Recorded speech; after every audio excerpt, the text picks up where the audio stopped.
Hello everyone, welcome to study IQ IAS Hindi. This is Manish Srivastava. जैसा कि आपको पता है, रोजाना सुबह 8 बजे के इंपॉर्टेंट सेशन लेकर मैं आता हूं जिसमें साइंस के अलग अलग टॉपिक्स को हम डिस्कस करते हैं। आज हम पढ़ेंगे केमिस्ट्री, और केमिस्ट्री का एक चैप्टर है, बहुत ही इंटरेस्टिंग है।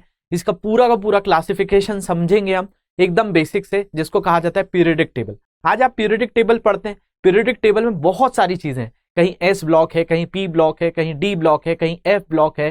किसी को लेंथेनॉइड्स कहा जाता है, किसी को एक्टिनॉइड्स कहा जाता है, कोई अल्कली है, कोई अल्कलाइन अर्थ मेटल्स हैं, कोई मेटलॉइड्स हैं। तो काफी कंफ्यूजन होता है, तो पीरियडिक टेबल समझना बहुत ज्यादा जरूरी है। तो आज हम पूरा फोकस करेंगे कि भाई पीरियडिक टेबल क्यों जरूरी हुआ, किस तरीके से इसका क्लासिफिकेशन शुरुआत हुई, किसने किस किस तरीके से डेवलपमेंट किया। आज हमारा जो मॉडर्न पीरियडिक टेबल आपको देखने मिलता है, उसके पीछे कितने लोगों ने एफर्ट्स लगाए हैं, और क्या कैसे कैसे ये जो है आज हमको जिस तरीके से हमें बुक्स में मिलता है, तो ये कैसे फ्रेम हुआ था, इसके पीछे क्या थॉट प्रोसेस थे, इन सारी चीजों पर बात करेंगे। शुरू करेंगे इससे पहले, इसके अलावा लास्ट सेशन में जो क्वेश्चंस किए थे, उन जो टॉपिक पढ़ा था उसके भी कुछ क्वेश्चंस डिस्कस करते हुए पीरियडिक टेबल को स्टार्ट करेंगे। इसके अलावा कोई डाउट्स होंगे, इन सोशल मीडिया हैंडल पे जुड़ सकते हैं। लेक्चर की PDF यहां से आप लोग डाउनलोड करेंगे। देखते हैं कि पहला क्वेश्चन मैंने आपको क्या दिया था कि sound travels through which medium, ध्वनि किस माध्यम से गमन करती है। तो मैंने आपको बताया था कि भाई साउंड क्या है, तो साउंड एक तरह की क्या है, ध्वनि की बात करें तो ध्वनि एक प्रकार की ऊर्जा है, और ये जो ऊर्जा है इसको क्या चाहिए, इसको चाहिए कोई भी माध्यम।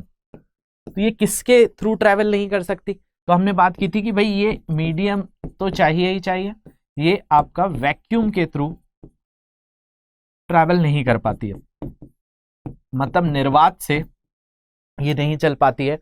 तो इसको कोई ना कोई माध्यम चाहिए होता है, चाहे वो सॉलिड हो, चाहे लिक्विड हो, चाहे गैस हो, ठोस तरल गैस सबसे ये पास हो सकती है। तो मतलब क्या हो जाएगा, ऊपर के सभी ऑल ऑफ द अबव से जो है ये आपका पास होता है। इसके बाद sound waves in air is an example of, वायु में ध्वनि तरंगे किस चीज का उदाहरण है।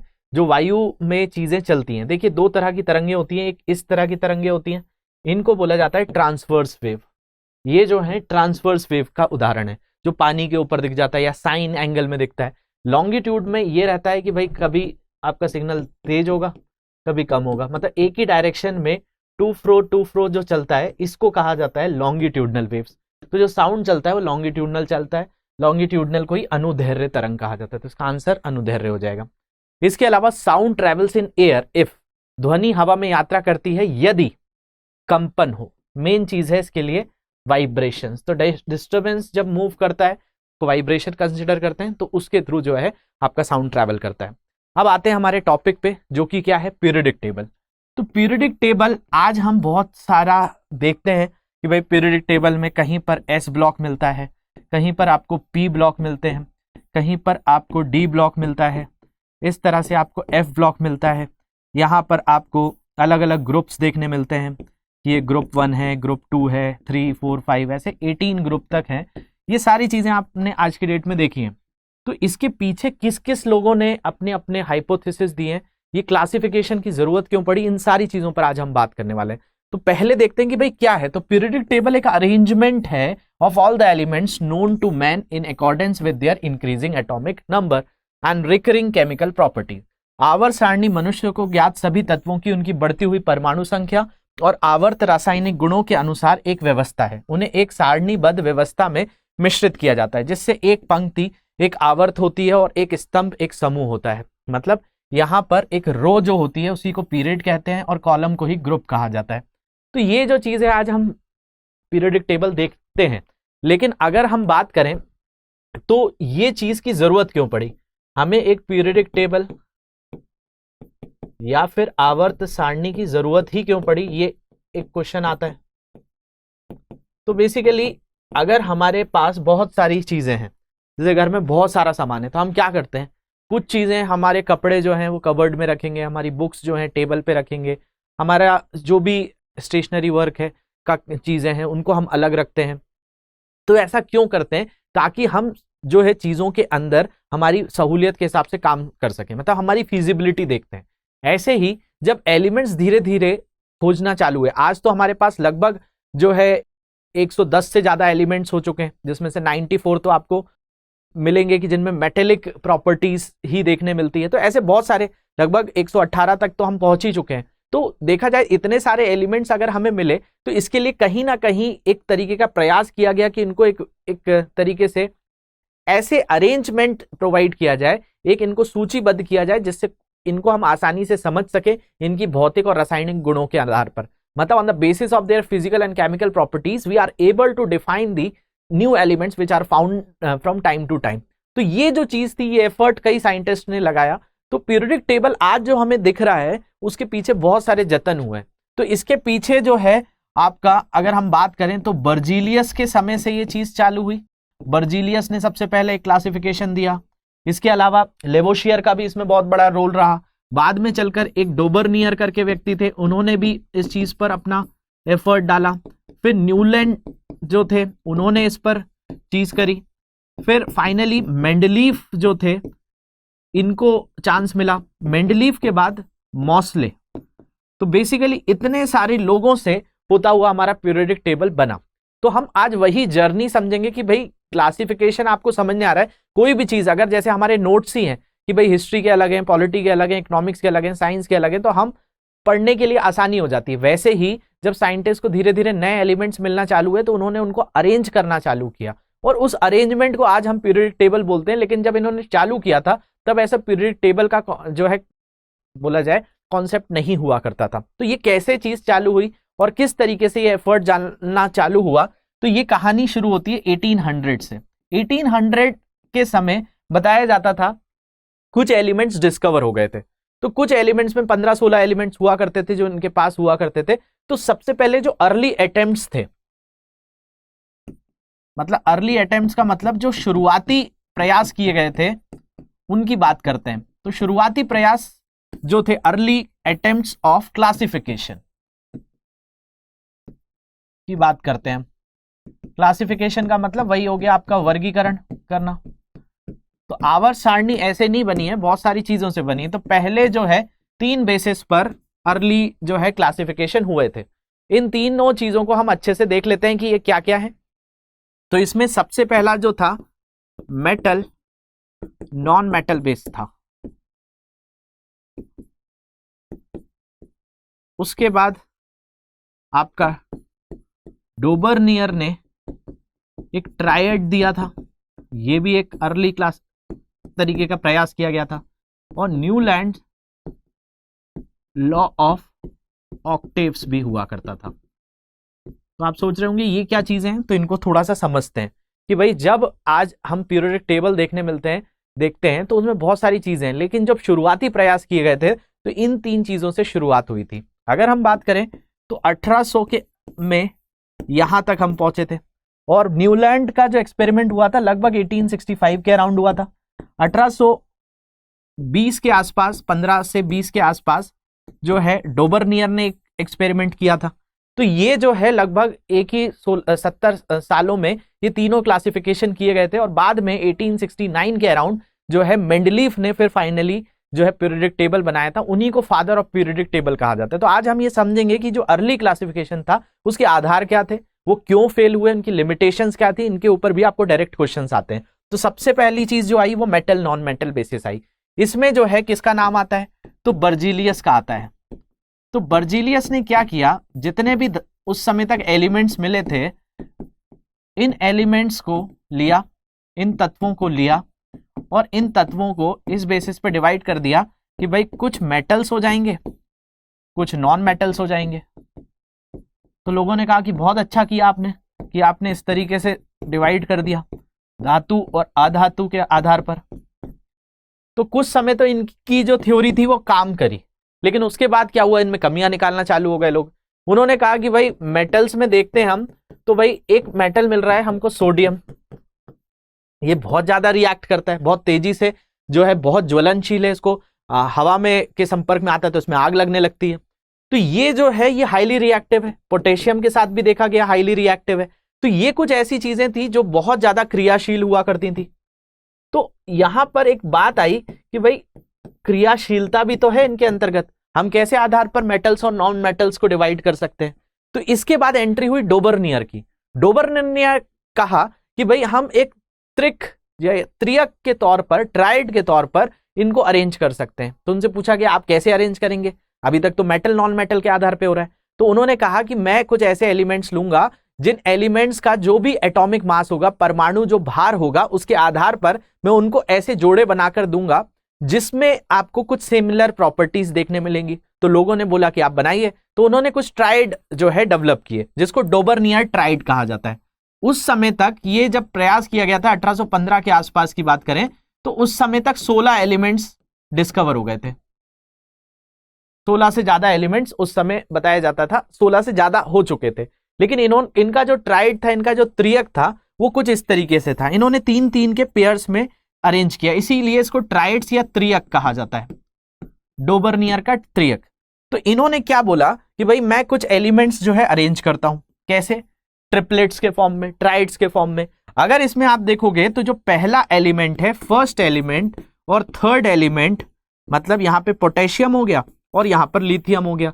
तो अगर आप पोटेशियम और लिथियम के मास को ऐड कर दो तो 7 + 39 कर दिया तो कितना हो गया?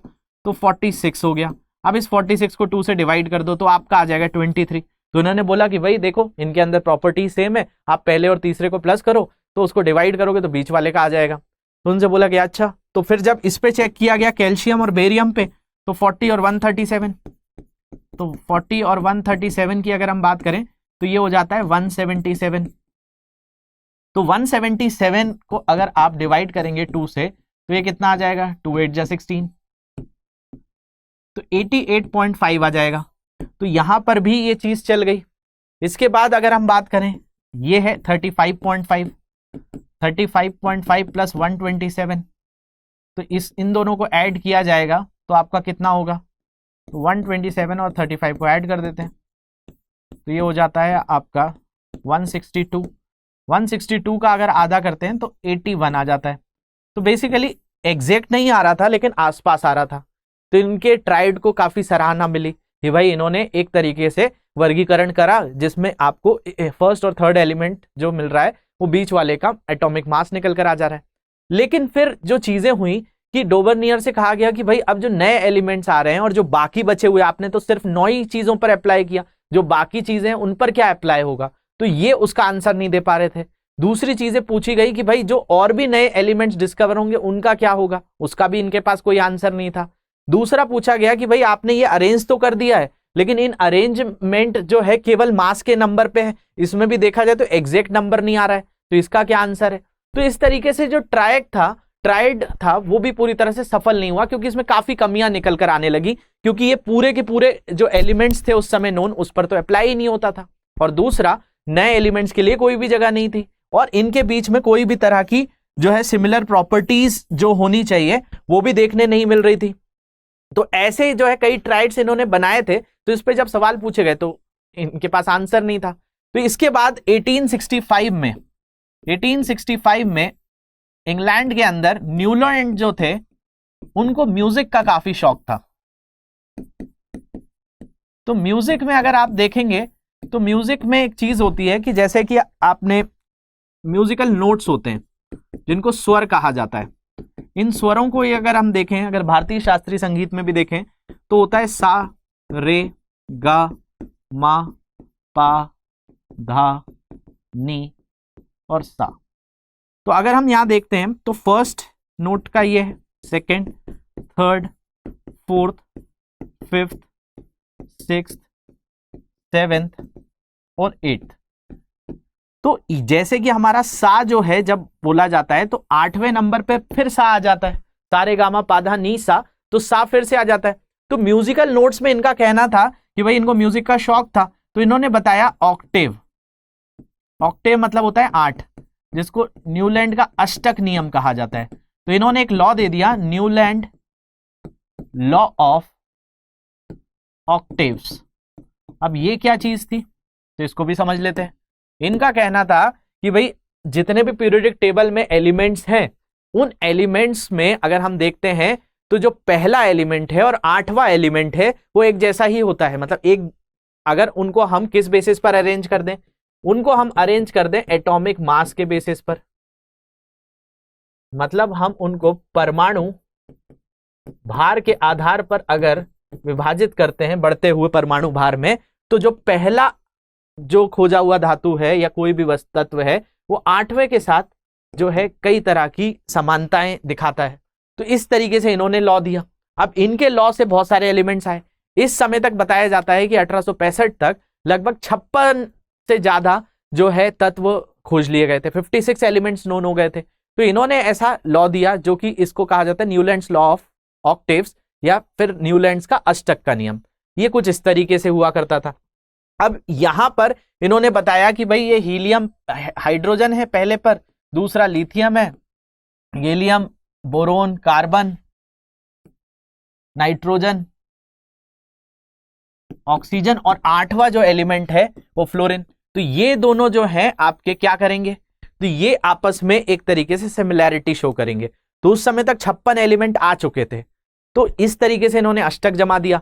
लेकिन जो इन्होंने जमाया इसमें देखा गया कि भाई जो कैल्शियम था, कैल्शियम तक सारे एलिमेंट्स एक तरीके की प्रॉपर्टी शो कर रहे थे। मतलब हाइड्रोजन फ्लोरीन जैसा बिहेव कर रहा है, फ्लोरीन क्लोरीन जैसा बिहेव कर रहा है। जैसे हाइड्रोजन के अंदर देखेंगे तो एक एलिमेंट होता है आखिरी ऑर्बिट में, फ्लोरीन के अंदर भी एक ऑर्बिट होता है, क्लोरीन के अंदर भी अगर हम देखें तो इसके अंदर एक, जैसे हाइड्रोजन के पास आखिरी ऑर्बिट में एक इलेक्ट्रॉन, तो ये एक ले भी सकता है एक दे भी सकता है। फ्लोरीन के अंदर अगर हम देखते हैं तो फ्लोरीन का जो एटॉमिक नंबर है, फ्लोरीन को अगर आप देखेंगे तो इसका एटॉमिक नंबर 9 है, तो ये 2 और 7 होता है, ये एक किसी से ले सकता है। क्लोरीन का 287 होता है, तो ये भी किसी से ले सकता है। तो इनके बीच में सिमिलैरिटी थी। ऐसी लिथियम, सोडियम, पोटेशियम के बीच में थी, गैलियम, मैग्नीशियम, कैल्शियम के बीच में थी, बोरोन, एल्यूमिनियम थी, लेकिन क्रोमियम के बीच में नहीं थी, टाइटेनियम के बीच में नहीं थी। तो ये जो है केवल आपका कैल्शियम तक ही इसका लॉ जो है अप्लाई हो रहा था। दूसरा, इसने किसी भी तरीके से इससे क्वेश्चन पूछे गए कि भाई आपने जो ये पूरा टेबल जमाया है इसमें आइसोटोप को कहां जगह दोगे। आइसोटोप्स मैंने आपको पढ़ाया हुआ है कि एक ही एलिमेंट्स के अलग अलग जब same atomic number different mass number होते हैं तब क्या स्थिति होगी। तो न्यूलैंड इसका आंसर नहीं दे पाए। और न्यूलैंड जो था, जितने एलिमेंट्स थे उन पर उनका लॉ ही अप्लाई नहीं होता था। तो इनको ओवर कॉन्फिडेंस भी था कि भाई जो मैंने बना दिया इसके बाद कोई नया एलिमेंट ही नहीं डिस्कवर होगा। तो इनसे पूछा गया कि भाई अगर नोबल गैस जो है उस समय डिस्कवर होना चालू हुई थी, जिसमें अगर हम बात करें हीलियम की, तो जब हीलियम डिस्कवर हुआ तो इनसे पूछा गया कि भाई हाइड्रोजन के बाद आपने कहीं जगह ही नहीं छोड़ी है, अगर इस एलिमेंट को यहां पे आगे भेज दिया गया तो ये तो यहां पर जो आएगा वो उसके साथ सिमिलर प्रॉपर्टी नहीं शो करेगा। दूसरा, उनसे पूछा गया कि भाई जो हाइड्रोजन है, हाइड्रोजन को आपने ऐसी जगह रखा है कि हाइड्रोजन तो अल्कली मेटल जैसा भी बिहेव करता है और आपने उसको नॉन मेटल्स के साथ रख दिया है, अधातु के साथ रख दिया है। तो इनसे एक क्वेश्चन पूछा गया कि भाई जो आपकी नोबल गैसेस हैं, अक्रिय गैस हैं, इनके लिए कहां जगह है। तो इसका आंसर इनके पास नहीं था। हाइड्रोजन की स्थिति के बारे में ये आंसर नहीं कर पाए। आइसोटोप्स के बारे में नहीं बता पाए, जिनको समस्थानिक कहा जाता है। इसके बाद इनसे पूछा गया कि भाई जो नए एलिमेंट्स हैं उनके लिए तो आपने जगह ही नहीं छोड़ी है आपके पीरियोडिक टेबल में, आप तो मानकर चल रहे थे कि कोई नया एलिमेंट आएगा ही नहीं, तो जो न्यू एलिमेंट्स हैं उनके लिए क्या व्यवस्था है। तो ये सारी लिमिटेशंस थी, तो इन पर भी सवालिया निशान लगाया गया कि भाई जो 56 एलिमेंट है उसमें आपका जो लॉ है वो सिर्फ 20 एलिमेंट तक ही अप्लाई हो रहा है, तो उसका क्या किया जाए। तो ये सारी चीजें जब नहीं हुई तो फिर आपका रशिया के एक साइंटिस्ट थे जिनका नाम था डिमित्री मेंडलीव, उन्होंने एक प्रयास किया और उन्होंने एक पूरी तरह से एक पीरियोडिक टेबल बनाकर दी, जिसको सबसे पहला प्रयास किया जाता है। उसमें भी कुछ कमियां थी, उसको भी आगे हम डिस्कस करेंगे। तो ये बेसिक चीजें हुई थी। आज कुछ क्वेश्चंस देख लेते हैं इसी से रिलेटेड। तो देखिए, पहला क्वेश्चन है कि which of the following elements has 2 shells and both are completely filled. निम्नलिखित में से किस तत्व में 2 कोश हैं और दोनों पूर्ण तरह से भरे होते हैं। Helium, neon, calcium, boron. Helium, neon, calcium, boron, ये आपको बताना है। नेक्स्ट है what is the other name of group 18th element. आपको यहां पर बताना है कि भाई जो दूसरा नाम है किसका, 18th ग्रुप एलिमेंट का, मतलब 18वें समूह का क्या दूसरा नाम होता है, ये आपको बताना है। उत्कृष्ट गैस, क्षारीय धातु, क्षार पृथ्वी धातु, halogens, noble gases, alkali metals, alkali earth metals, या फिर आपका हेलोजेंस, ये बताएंगे आप। तीसरा क्वेश्चन है विच of the following forms the basis for the modern periodic table. निम्नलिखित में से कौन आधुनिक आवर्त सारणी का आधार है। Atomic mass, atomic number, number of nucleons, या ऑल ऑफ दीज। परमाणु भार, परमाणु क्रमांक, या नाभिकों की संख्या, या यस ये सभी। तो इसके आंसर करेंगे। इसके अलावा कोई भी doubts in social media handle पे जुड़ सकते हैं। लेक्चर की पीडीएफ ऊपर दिए गए टेलीग्राम ग्रुप से डाउनलोड करेंगे। Thank you very much for watching this. Have a great day.